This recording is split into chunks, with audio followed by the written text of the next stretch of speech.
우리는 무언가를 결정하기 위해 다른 사람들의 의견을 수렴해야 할 때가 많습니다. 이때마다 즐겨 사용하는 방식이 바로 다수결 투표입니다. 하지만 정작 우리들은 다수결 투표 결과가 마음에 들지 않을 때가 많습니다. 이러한 현상은 무엇에 기인한 것일까요? 많은 경제학자들은 과반수 투표가 내포하고 있는 이러한 한계점을 일찍부터 인지하고 있었습니다. 그중 하나가 1972년 노벨 경제학상을 수상한 케네스 에로 교수가 제시한 불가능성의 정리 이론입니다. 완벽한 의사결정 방식으로 평가받기 위해서는 민주적이면서도 효율적으로 집단의 의사결정을 도출할 수 있어야 하지만 그런 의사결정 방식은 없다는 것입니다. 즉, 효율적 의사결정 방식은 민주적이지 못하거나 반대로 민주적 의사결정 방식은 효율적이지 못하다는 것입니다. 간단한 예를 들어보겠습니다. 할아버지, 할머니, 부모님, 큰형, 작은형, 누나, 나, 그리고 동생까지 포함해서 총 9명의 식구가 투표를 통해 새로 이사할 동네를 결정하기로 했다고 합시다. 그런데 할아버지와 할머니, 그리고 부모님은 오래전에 거주했던 동네인 강북 지역을 가장 선호하고 뒤이어 강남, 강서 순서로 선호도를 보였습니다. 반면 형들과 누나는 친구들과 놀기 편한 강남 지역을 가장 선호했으며 뒤이어 강서, 강북 순으로 선호도를 보였습니다. 나와 동생은 친구들이 많이 살고 있는 강서 지역을 가장 선호했으며 뒤이어 강남, 강북 순으로 선호도를 보였습니다. 이러한 상황에서 해당 가족이 다수결로 이사 지역을 결정하면 아버지와 어머니, 할머니, 할아버지가 1순위로 선호하는 강북으로 결정될 것입니다. 일견 이러한 의사결정은 온 가족의 민주적인 다수결 투표에 의한 내용이므로 별다른 문제가 없어 보입니다. 강북 지역으로 이사하는 것이 정말 이 가족이 원하는 결과일까요? 만약 나와 동생이 강서 지역을 투표 후보군에서 빼자고 주장하여 강북과 강남만을 두고 투표하는 상황으로 바뀌었다고 가정해보면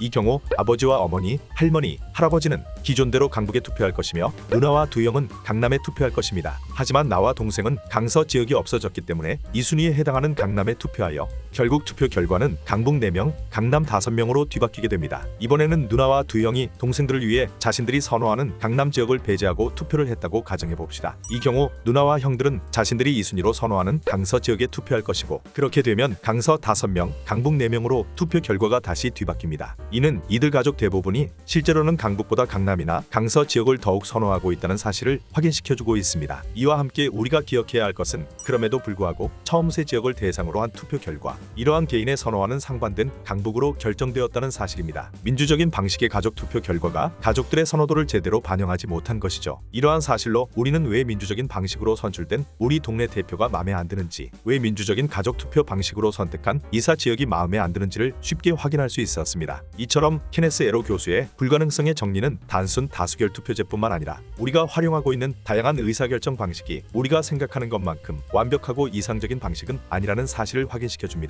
그리고 더 나아가 완벽한 의사결정 방식은 애당초 기대해선 안 된다는 사실을 알려줍니다. 그렇다고 많은 경제학자들이 손 놓고 있는 것은 아닙니다. 지금 이 순간에도 보다 개선된 투표제도 내지 집단 의사결정 방법을 제시하기 위해 밤새 연구하는 학자가 수없이 많습니다. 언젠가 또 다른 천재 경제학자가 등장해 만족할 만한 의사결정 프로세스를 제시해주길 기대해봅니다.